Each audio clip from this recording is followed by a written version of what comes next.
Hi friends, welcome back to my channel. So ಇವತ್ತು ನನ್ನ ಡೇನ ನಾನು ಬಿಸಿನೀರಿಂದ ಸ್ಟಾರ್ಟ್ ಮಾಡ್ತಾಯಿದ್ದೀನಿ. ಅಂದರೆ ವಾರ್ಮ್ ವಾಟರ್ ವಿತ್ ಲೆಮನಿಂದ ಸ್ಟಾರ್ಟ್ ಮಾಡ್ತಾಯಿದ್ದೀನಿ. ಸೊ ಇವತ್ತು ನಮ್ಮೂರಲ್ಲಿ ಹಬ್ಬ ಇರೋದ್ರಿಂದ, ಶುಕ್ರವಾರ ಪ್ಲಸ್ ಹಬ್ಬ ಇರೋದ್ರಿಂದ ದುಗ್ಲ ಅಂತ ಮಾಡ್ತಾರೆ. ಮನೆಯಲ್ಲಿ ಕೆಲಸ ತುಂಬ ಇತ್ತು. ಸೊ ಅದಕ್ಕೋಸ್ಕರ ಮನೆ ಕೆಲಸ ಮತ್ತು ಪಾರ್ಕಿಂಗ್ ಎಲ್ಲ ತೊಳೆದು ನೀಟಾಗಿ ರಂಗೋಲಿ ಹಾಕ್ಕೊತಾ ಇದ್ದೀನಿ. ಶುಕ್ರವಾರ ಅಥವಾ ಹಬ್ಬ ಈ ಥರ ಎಲ್ಲ ಬಂತಂದರೆ ಮುಂದೆ ದೊಡ್ಡದಾಗೆ ರಂಗೋಲಿ ಹಾಕೋದು, ಇಲ್ಲಾಂದರೆ ಹೊಸ್ಲು ಮೇಲೆ ಹಾಕ್ಕೊಂಡ್ಬಿಡ್ತೀನಿ. ಸೊ ಈ ಥರ ದೊಡ್ಡದಾಗಿ ರಂಗೋಲಿ ಎಲ್ಲ ಹಾಕ್ಬಿಟ್ಟು ಹೊಸ್ಲು ಮೇಲೆಲ್ಲ ರಂಗೋಲಿ ಹಾಕ್ಕೊಂಡು ಎಲ್ಲ ಮುಗಿಸ್ಕೊಂಡೆ. ರಂಗೋಲಿ ಎಲ್ಲ ಮುಗಿಸ್ಕೊಂಡೆ. ಅದಾದಮೇಲೆ ಮನೆ ಒಳಗಡೆ ಬಂದರೆ ಅಡುಗೆ ಮನೆ ಸ್ಥಿತಿ ಹೀಗಿತ್ತು.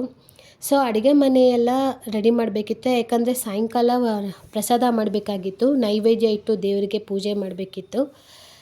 ದುಗ್ಲೋತ್ಸವ ಆಗಿದ್ದರಿಂದ ಶುಕ್ರವಾರ ಮಾಮೂಲಿ ಹಾಲಿಟ್ಟು ಪೂಜೆ ಮಾಡ್ತಾಯಿದ್ದೆ. ಇವತ್ತು ದುಗ್ಲೋತ್ಸವ ಆಗಿರೋದ್ರಿಂದ ನೈವೇದ್ಯಕ್ಕೆ ರೆಡಿ ಮಾಡಬೇಕಿತ್ತು.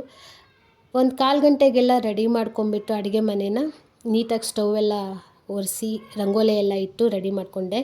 ಇವತ್ತು ಪ್ರಸಾದಕ್ಕೆ ನಾನು 2 ಥರ ಪ್ರಸಾದ ಮಾಡ್ತಾಯಿದ್ದೀನಿ. ಕೇಸರಿ ಬಾತು ಮತ್ತು ಮೊಸರನ್ನ, ಒಂದು ಖಾರ ಒಂದು ಸಿಹಿ ಮಾಡ್ತಾಯಿದ್ದೀನಿ. ಸೊ ಇಲ್ಲಿ ಕೇಸರಿ ಬಾತಿಗೆ ನಾನು ಆ ಬೌಲ್ ಅಳತೆ ತೊಗೊಂಡು ಮಾಡ್ತಾಯಿದ್ದೀನಿ.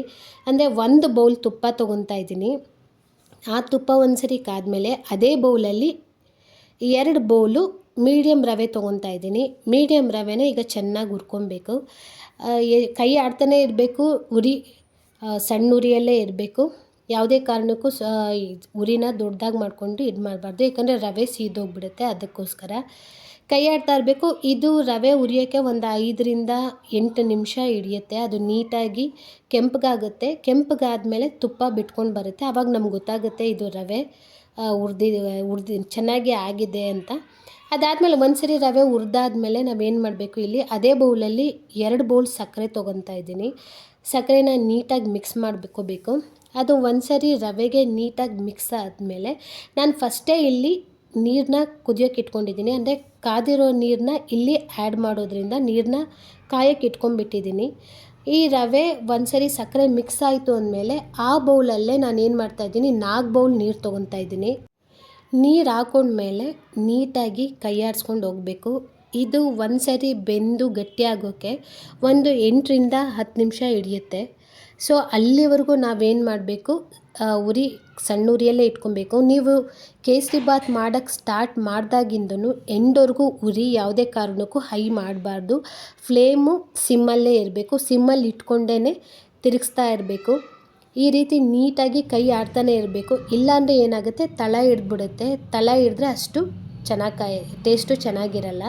ಅದಾದಮೇಲೆ ಇಲ್ಲಿ ನಾನು ಕೇಸರಿ ಬಾತ್ ಕಲರ್ಗೆ ಯಾವುದೇ ರೀತಿ ಆರ್ಟಿಫಿಷಿಯಲ್ ಕಲರ್ ಹಾಕಿಲ್ಲ.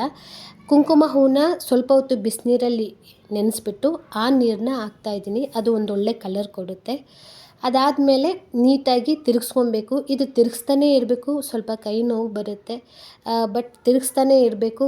ಗೊತ್ತು, ರವೆ ತಿರುಗಿಸ್ಲಿಲ್ಲ ಅಂದರೆ ತಲೆ ಹಿಡಿಯುತ್ತೆ ಅಂತ.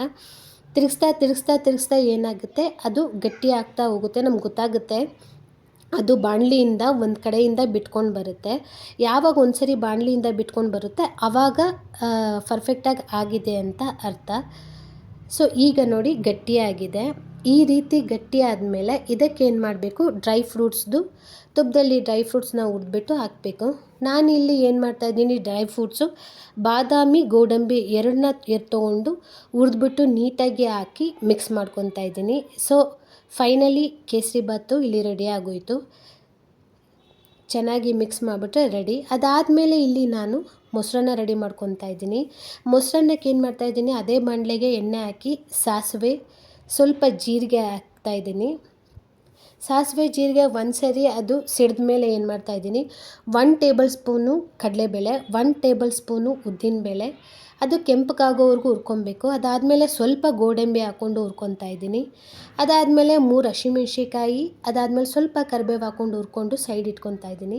ಇಲ್ಲಿ ಮೊದಲೇ ಅನ್ನ ಮಾಡ್ಕೊಂಡಿದ್ದೆ. ಆ ಅನ್ನನ ಒಂದು ಬೌಲ್ಗೆ ಹಾಕ್ಕೊತಾ ಇದ್ದೀನಿ.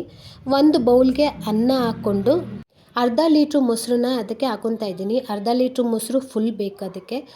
ಈಗ ಸ್ವಲ್ಪ ನೀರು ಹಾಕ್ಕೊಂಡು ಅದನ್ನು ಮಿಕ್ಸ್ ಮಾಡ್ಕೊತಾ ಇದ್ದೀನಿ. ಎಷ್ಟು ನೀರು ಬೇಕು ಅಂತ ನೋಡಿಬಿಟ್ಟು ಅದನ್ನು ಮಿಕ್ಸ್ ಮಾಡ್ಕೊತಾ ಇದ್ದೀನಿ. ಅದಾದಮೇಲೆ ಇಲ್ಲಿ ನಾವೇನು ಒಗ್ಗರಣೆ ಹಾಕ್ಕೊಂಡಿದ್ವೋ ಅದನ್ನು ಇಲ್ಲಿ ಆ್ಯಡ್ ಮಾಡ್ತಾಯಿದ್ದೀನಿ. ಆ್ಯಡ್ ಮಾಡಿ ಸ್ವಲ್ಪ ಸಾಲ್ಟ್ ಹಾಕ್ಕೊಂಡು, ನಿಮ್ಗೆ ಎಷ್ಟು ಬೇಕಷ್ಟು ಸಾಲ್ಟ್ ಹಾಕ್ಕೊಂಡು ಇಲ್ಲಿ ಮಿಕ್ಸ್ ಮಾಡ್ಕೊಬೇಕು. ಇದು ಒನ್ಸ್ ಮಿಕ್ಸ್ ಆದಮೇಲೆ ಸ್ವಲ್ಪ ನಾವೇನು ಮಾಡ್ತಿದ್ದೀನಿ, ಕಾಯಿ ತುರಿದಿಟ್ಕೊಂಡಿದ್ದೀನಿ, ಅದು ಸ್ವಲ್ಪ ಕಾಯಿ ತುರಿ ಹಾಕ್ಕೊಂಡು ಅದಾದಮೇಲೆ ಸ್ವಲ್ಪ ಕೊತ್ತಂಬರಿ ಹಾಕ್ಕೊಬೇಕು. ಕೊತ್ತಂಬರಿ ಹಾಕಿ ಮಿಕ್ಸ್ ಮಾಡಬೇಕು ನೀಟಾಗಿ ಒಂದು ಕಡೆ. ಅಂದರೆ ನೀಟಾಗಿ ಎಲ್ಲ ಮಿಕ್ಸ್ ಆಗಬೇಕು. ಎಲ್ಲ ನೀಟಾಗಿ ಮಿಕ್ಸ್ ಆದಮೇಲೆ ನಾನು ಇಲ್ಲಿ ದಾಳಿಂಬೆನ ಲಾಸ್ಟ್ ಹಾಕ್ತಾಯಿದ್ದೀನಿ. ಯಾಕಂದರೆ ದಾಳಿಂಬೆ ಸ್ವಲ್ಪ ರಫಾಗಿ ತಿರ್ಗಿಸೋ ಆಗಿಲ್ಲ, ಅದಕ್ಕೋಸ್ಕರ. ಈಗ ದಾಳಿಂಬೆ ಹಾಕಿ ಲೈಟಾಗಿ ಒಂದು ಮಿಕ್ಸ್ ಕೊಡಬೇಕು. ಲೈಟಾಗಿ ಮಿಕ್ಸ್ ಕೊಟ್ಟರೆ ಈಗ ಮೊಸರನ್ನ ಕೂಡ ರೆಡಿ. ಸೊ ಕೇಸರಿಬಾತು ಮೊಸರನ್ನ ಎರಡೂ ರೆಡಿ ಆಯಿತು. ದೇವರಿಗೆ ನೈವೇದ್ಯ ಇಟ್ಟು ಪೂಜೆ ಮಾಡ್ತಾಯಿದ್ದೀನಿ. ಇವತ್ತು ದುಗ್ಲ ಆಗಿರೋದ್ರಿಂದ ಸಾಯಂಕಾಲನೇ ಅಲ್ಲೂ ದುಗ್ಲೋತ್ಸವ ನಡೆಯೋದು. ಅದಕ್ಕೋಸ್ಕರ ನಾನು ಕೂಡ ಸಾಯಂಕಾಲ ಪೂಜೆ ಮಾಡ್ತಾಯಿದ್ದೀನಿ. ಆ್ಯಕ್ಚುಲಿ ಊರಿಗೆ ಹೋಗಬೇಕಾಗಿತ್ತು, ಮಿಸ್ ಆಯಿತು.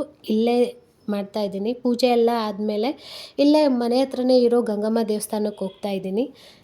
ನಾನು ನನ್ನ ಅಳಿಯ ಗಂಗಮ್ಮ ದೇವಸ್ಥಾನಕ್ಕೆ ಹೋದ್ವಿ. ಅಲ್ಲಿ ಯಾರೂ ಇರಲಿಲ್ಲ, ಆ್ಯಕ್ಚುಲಿ ಖಾಲಿ ಇತ್ತು. ಪುರೋಹಿತರು ಕೂಡ ತುಂಬ ಚೆನ್ನಾಗಿ ಪೂಜೆ ಮಾಡಿಕೊಟ್ರು. ಸೊ ಪೀಸ್ಫುಲ್ ಅನಿಸ್ತು. ಆರಾಮಾಗಿ ಅನಿಸ್ತು. ದೇವಸ್ಥಾನಕ್ಕೆ ಹೋಗಿ ಬಂದ್ವಿ.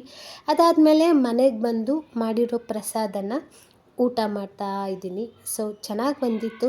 ಅದು ಪುಳಿಯೋಗರೆ ಬಂದು ದೇವಸ್ಥಾನದ ಪ್ರಸಾದ, ಇದು ಎರಡು ನಾನು ಮಾಡಿರೋ ಪ್ರಸಾದ. ಸೊ ಈ ವಿಡಿಯೋ ನಿಮ್ಗೆ ಯಾರಿಗಾದ್ರೂ ಇಷ್ಟ ಆದರೆ ಲೈಕ್ ಮಾಡಿ, ಶೇರ್ ಮಾಡಿ, ಸಬ್ಸ್ಕ್ರೈಬ್ ಮಾಡಿಕೊಂಡು ನನ್ನ ಚಾನಲ್ನ ನೋಡಿ ಅಂತ ಹೇಳ್ತಾ ಈ ವಿಡಿಯೋ ಇಲ್ಲಿಗೆ ಎಂಡ್ ಮಾಡ್ತಾಯಿದ್ದೀನಿ. Thank you, bye.